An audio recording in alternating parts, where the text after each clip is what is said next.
Assalamu alaikum everyone, welcome back to the channel Unani Medicos, and this is the fourth lecture of the chapter Akhlat, and today's topic is Khilte Sauda and Akhlate Arba ki Dalil, and this video is based upon the syllabus of NCSM. So let's see what is Khilte Sauda. तो जैसे हमने पहले की 3 खिल को discuss किया, खिलते दम, खिलते बलगम और खिलते सफरा। अब इसके बाद हमारी जो फोर्थ खिल्त हमारी जिसमें पाई जाती है उसे हम कहते हैं खिलते सौदा या फिर ब्लैक पाइल। तो जो खिलते सौदा है वो अस्वद लफ्ज़ से बना है और जिसके मायने होते काला या फिर ब्लैक, ठीक है। तो खिलते सौदा यानी सियाह रंग की रतूबत होती है जो बदन इंसान में पाई जाती है, और इसके तहत बहुत सारे अलग अलग खिल्त पाई जाती हैं जो कि इससे मुशाबहत रखते हैं और जिनके अफ़ाल व ख़वास जुदागाना होते हैं, जो कि अलग अलग फंक्शंस करते हैं हमारी बॉडी के अंदर। तो अब इसकी अलग अलग तारीफ़ हमारे अतिबाओं ने दी है। जैसे सबसे पहले अबू सहल मसीही की तारीफ़ अगर देखें तो खून बनने के बाद बदन में एक फासिद मादा शराब के तिलछट के मानंद बैठ जाती है, उसे हम क्या कहते हैं? खिलते सौदा। यानी खून को अगर हम किसी बर्तन में रखते हैं तो खून का जो गाढ़ा हिस्सा होता है जो नीचे की तरफ बैठ जाता है उसको उन्होंने खिलते सौदा कहा था। फिर अगर हम देखें अल्लामा गिलानी की तारीफ़, तो वो कहते हैं कि जब फसद का खून पानी में लिया जाता है तो दूसरे अज्जा के अलावा एक गलीज़ जिसमें पानी में बैठ जाता है, जिससे वो खिलते सौदा कहते थे। और इसकी स्याही जो होती थी वो दवात की स्याही के जैसी होती थी, यानी इंक के जैसी होती थी। फसद का खून यानी जब हमारी बॉडी से कोई खून खारिज होता था तो उसको जब पानी में रखते थे तो वो स्याही की तरह जिस बर्तन में रखा जाता तो उसके नीचे बैठ जाता था। तो बेसिकली सौदा को हम क्या कह सकते हैं कि ये खून का जो गाढ़ा मादा होता है उसको हमने सौदा का नाम दिया था। और इसका मिजाज कैसा होता है? सौदा का मिजाज होता है बारिद याबिस, ठीक है। अब हम देखेंगे कि सौदा की अक़साम कितनी होती है। तो सारी खिल की तरह सौदा की भी 2 किस्में होते हैं, सौदा तबई और सौदा गैर तबई।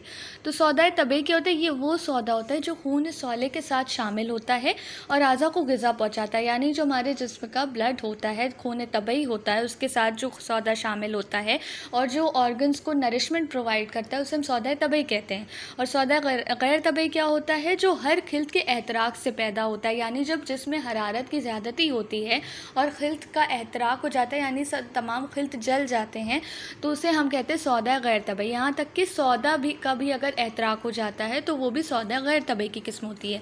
तो सौदा दम भी क्या होता है? जो खून के एहतराक से पैदा होता है।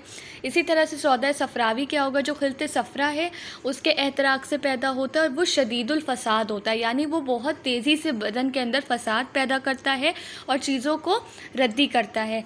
सौदा बलगमी क्या होता है? बलगम के एहतराक से पैदा होता है। और सौदावी सौदा के एहतराक से पैदा होता है। तो ये हो गई सौदा की अक़साम। इसके बाद बात करते हैं सौदा के अफ़ाल की।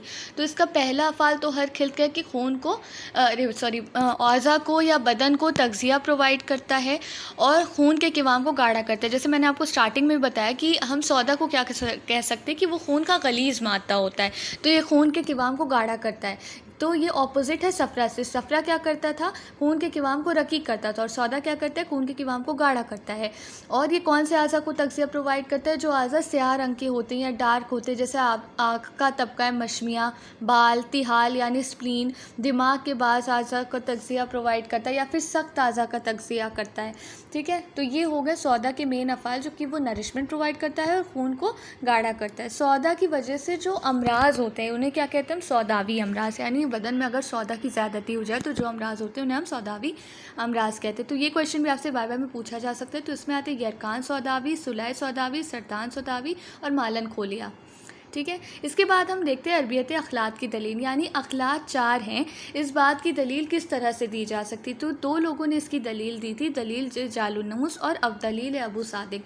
तो जालूनूस ने ये बताया था बेसिकली कि जिस कदर बदन में आज़ा पाए जाते हैं तो उन सब आज़ा के मिजाज 4 तरीके के होते हैं, हार, बारिद, रतब और याबिस।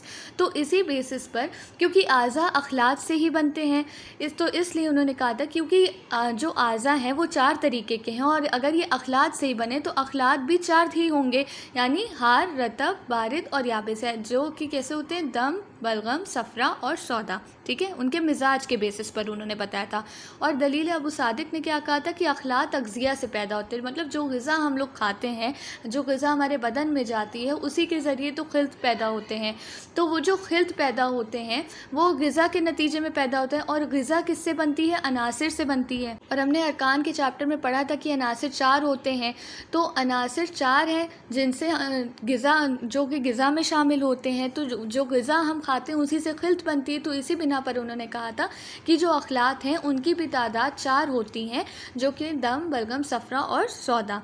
ठीक है, तो जालिनूस ने मिजाज के बेसिस पर बताया था और अबू सादिक ने अनासर के बेसिस पर बताया था। तो ये था हमारा आज का lecture. If you like this video then please do like, share and comment and subscribe the channel. Thank you for